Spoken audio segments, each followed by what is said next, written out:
पटना की भीड़-भाड़ वाली सड़कों से दूर एक छोटे से प्राचीन शिव मंदिर में महाशिवरात्रि का जश्न था। हजारों दिए जल रहे थे। नारंगी गेंदे की मालाएं मंदिर को सजा रही थीं। भक्त ओम नमः शिवाय का जाप कर रहे थे। मंदिर की दीवार पर देवनागरी में लिखा था, ओम नमः शिवाय।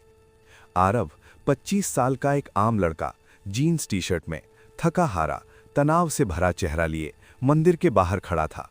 उसकी आंखों में संदेह था, जीवन की भाग दौड़ में खोया हुआ। वो नहीं जानता था कि आज रात उसकी जिंदगी बदलने वाली है। वो अंदर गया। मंदिर के गर्भगृह में एक बुजुर्ग गुरुजी बैठे थे। सफेद दाढ़ी, लाल तिलक, रुद्राक्ष की माला, केसरिया धोती कुर्ता। उनकी आंखें दयालु लेकिन गहरी थीं। आरव उनके सामने बैठ गया। गुरुजी ने धीरे से पूछा, बेटा, क्या परेशानी है? आरव ने सब बताया, तनाव, डर, जीवन का अर्थ न मिलना। गुरुजी मुस्कुराए और बोले, शिव की लीला अनंत है। आज महाशिवरात्रि है। अगर मन से पुकारोगे तो वो खुद आएंगे। आरव ने कुछ नहीं कहा। वो थकान से मंदिर के फर्श पर लेट गया। दिए जल रहे थे। उसकी आंखें बंद हुईं और नींद आ गई। अचानक एक नीला प्रकाश का घुमावदार दरवाजा उसके ऊपर खुला। उसकी आत्मा शरीर से अलग हुई। वो दरवाजे में खिंचा चला गया। आधुनिक मंदिर धीरे धीरे फीका पड़ता गया और सामने आया कैलाश पर्वत की बर्फीली चोटियां, अनंत आकाश, तारे चमक रहे थे। वहां एक विशाल शिवलिंग खड़ा था। आरव आश्चर्य, घबराया हुआ खड़ा हो गया। उसके शरीर पर धीरे धीरे बदलाव आया। प्राचीन योद्धा के वस्त्र में बदल गए। रुद्राक्ष की माला गले में, माथे पर दिव्य तिलक। तभी सामने प्रकट हुए भगवान शिव। नीली काया, गले में सांप, माथे पर चंद्रमा, हाथ में त्रिशूल। उनकी आंखें करुणा से भरी थीं। शिव ने कहा, आरव, तू मेरी लीला का हिस्सा है। आरव की आंखों में आश्चर्य था। शिव ने तांडव शुरू किया। पृष्ठभूमि में खुद को देव असुरों के साथ युद्ध करता दिखा। समुद्र मंथन का दृश्य जिसमें भी वो खुद भाग ले रहा था। हलाहल विष निकला, सब डर गए।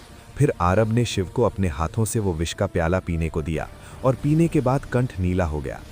आरव देखता रहा। उसके मन में सवाल उठे, मैं यहाँ क्यों हूँ? शिव मुस्कुराए, तू जीवन के विष से डरता है, लेकिन विष पीकर भी मैं अमृत बांटता हूँ। तेरा तनाव, संदेह, वो सब विष है। उसे स्वीकार कर, उसे कंठ में रोक, लेकिन जीवन को अमृत बना। कैलाश की बर्फीली चोटियों पर खड़ा था, लेकिन अब सामने नहीं था सिर्फ विशाल शिवलिंग, बल्कि एक प्रचंड युद्ध क्षेत्र। आकाश काला पड़ गया था। बिजलियां गरज रही थीं और दूर से असुरों की सेना चढ़ाई कर रही थी। असुरों का राजा, एक विशाल काले धुएं जैसा राक्षस, हलाहल विष से भरा हुआ। आंखें लाल, हाथों में भयंकर गदा। उसके पीछे लाखों दानव, राक्षस, महिषासुर जैसे योद्धा, सब अमृत के लालच में पागल। वो चिल्ला रहे थे, अमृत हमारा, देवता मरेंगे, हम अमर होंगे। आरव का शरीर अब पूरी तरह चमक रहा। हाथ में त्रिशूल जैसा दिव्य अस्त्र। लेकिन वो अकेला था या नहीं? तभी पर्वत हिला, आकाश फट पड़ा। भगवान शिव प्रकट हुए। नीली काया, गले में सांप, माथे पर चंद्रमा, हाथ में त्रिशूल। उनकी आंखें बंद थीं, लेकिन क्रोध की ज्वाला से पूरा ब्रह्मांड कांप रहा था। शिव बोले, आरव, ये लीला है। विष भी मेरा, अमृत भी मेरा। असुरों का अहंकार समाप्त होना है। असुर राजा हंसा, महादेव, तुम अकेले क्या कर लोगे? हमारी संख्या अनंत है। शिव मुस्कुराए। फिर तांडव शुरू हुआ। पहला कदम, धरती हिली। दूसरा, आकाश में बिजली की लकीरें। तीसरा, असुरों की सेना में आग लग गई। हर थिरकन में असुर जलकर राख हो रहे थे। आरव देखता रहा, लेकिन अब वो भी शामिल हो गया। उसका त्रिशूल असुरों पर गिरा। एक असुर का सिर कटा, दूसरा भागा, लेकिन असुर राजा ने हमला किया। उसकी गदा से आरव गिर पड़ा। आरव चिल्लाया, शिव, मुझे शक्ति दो। शिव ने आंख खोली। उनकी तीसरी आंख से लेजर जैसी ज्योति निकली। असुर राजा का शरीर जलने लगा, लेकिन वो विष उगल रहा था, हलाहल, सब कुछ जलाने वाला। आरव उठा, वो शिव के पास पहुंचा। शिव ने कहा, पी ले बेटा, विष को कंठ में रोक, अमृत बना। आरव ने हाथ बढ़ाया। विष उसके हाथ में आया, नीला, जलता हुआ। वो डर गया, लेकिन शिव की आंखों में विश्वास देखा। उसने विष पी लिया।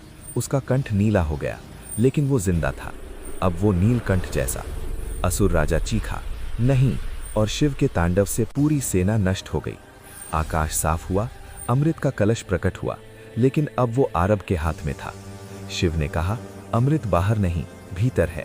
तेरा संदेह, तेरा तनाव, वो विष था। तूने पी लिया, अब तू अमर है, आत्मा में। आरव की आंखें खुली। वो मंदिर के फर्श पर था, लेकिन अब उसके मन में कोई डर नहीं था। वो उठा, गुरुजी की तरफ देखा। गुरुजी मुस्कुराए। जाग गया बेटा, असुरों से लड़ाई जीत ली। आरव ने कहा, ओम नमः शिवाय।